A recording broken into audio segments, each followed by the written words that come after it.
2026-ի հունվարի 1-ից 65 տարեկանից բարձր տարիք ունեցողները պետք է որ ֆիքսեն փոփոխություններ իրենց կյանքում։ Պետությունն ամբողջությամբ փոխհատուցելու է նրանց բժշկական սպասարկումը։ Դե պետություն ասելով նկատի ունենք մեզ, աշխատող մարդկանց, որոնց աշխատավարձերից պահումներ են կատարելու ապահովագրական ֆոնդն անհրաժեշտ միջոցներով ապահովելու համար։ Կառավարության ներկայացուցիչները հավաստում են, որ փոխհատուցվելու են ոչ միայն շահառու խմբերին անհրաժեշտ բժշկական հետազոտությունները, այլև դեղամիջոցները։ Մենք ոչ թե դեղի ֆիրման ենք ասում ենք այսինչ բրենդի դեղը, մենք դեղանյութը, որովհետև ասենք օրինակ կա անալգին,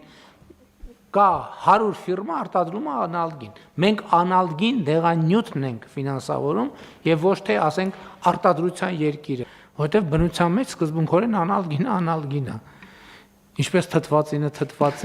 ջրածինը, Այսինքն փոխհատուցվելու է ազդող նյութը, որից տարբեր անվանումներով կարող են արտադրել տարբեր ընկերություններ՝ եվրոպական, ամերիկյան եւ ասիական։ Դրանց գներն էլ կարող են միմյանցից բավականին տարբերվել։ Խնդիրն այն է, որ մեր դեպքում ընտրվելու է ամենամատչելի օրինակը եւ փոխհատուցվելու է հենց դրա արժեքը։ Իսկ ինչ տարբերություն, եթե ազդող նյութը բոլորի մեջ նույնն է, կացնեն քաղաքացիները։ Կա օրինակ ռուսական կամ ուկրաինական, բելարուսական արտադրության պարացետամոլ, որը արժի չգիտեմ 200 դրամ 10 կոճակը,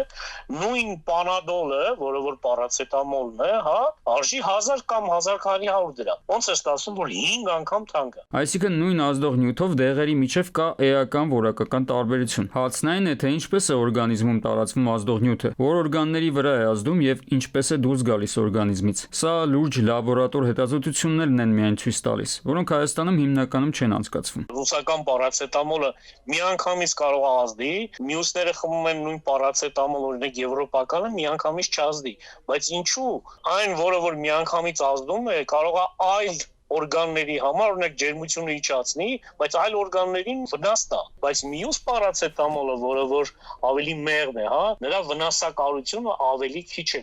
Մենք ասում ենք շատ լավ, այն պետության որոշված դեղի կամ հիմա երևի մի քիչ ավելի շատ գումարը կտանք ձեզ, դուք ուզում եք ուրիշ դեղ ունեք հնարավորություն կամ ցանկություն ավելացրեք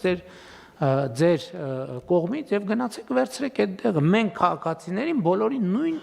վերաբերմունք ենք ցուցաբերում, ասում ենք մենք այդ դեղի համար տալիս ենք այսքան փող։ Այստեղ մի խնդիր եւս կա։ Իսկ ինչ են անելու առողջապահության ապահովագրության համակարգի այն շահառուները, որոնց համար նշանակված դեղամիջոցները Հայաստանում չկան, այսինքն կան, բայց լեգալ չեն վաճառվում։ Խոսքը ոչ թե դեղի, այլ հենց ազդող նյութի մասն է։ Մեր պետության նման պետությունում պետք է մոտավորապես մի 8000-9000 անվանում դեղորայք լինի, բայց Հայաստանում գրանցված է 3500 թե 3600 անվանում դեղորայք։ Մնացածը արդեն սկսում է սև շուկայով, ասում եմ հիմա եթե դու նշանակեցիր, այսինքն պետք է պացիենտը գնա, տեղատնից առնի, հետո դրանք փոխհատուցվի, ճիշտ է, հա։ Հիմա ինքը չի կարա տեղատնից այդ դեղը պաշտոնապես առնի, որ դու հետո պետությունն էլ փոխհատուցի էդի։ Այս խնդրի լուծման համար մասնագետները բազմիցս առաջարկներ են արել կառավարությանը։ Հարցն այն է, որ Հայաստանում դեղերի գրանցման վճարը բավականին բարձր է եւ դեղ ներկրողների համար ոչ ձեռնտու։ Բազմաթիվ նոր դեղամիջոցների գրանցման process-ը կազմակերպելու համար, այնպես որ առողջապահական ապահովագրությունից օգտվողների համար այս խնդիրը շարունակելու է մնալ չլուծված։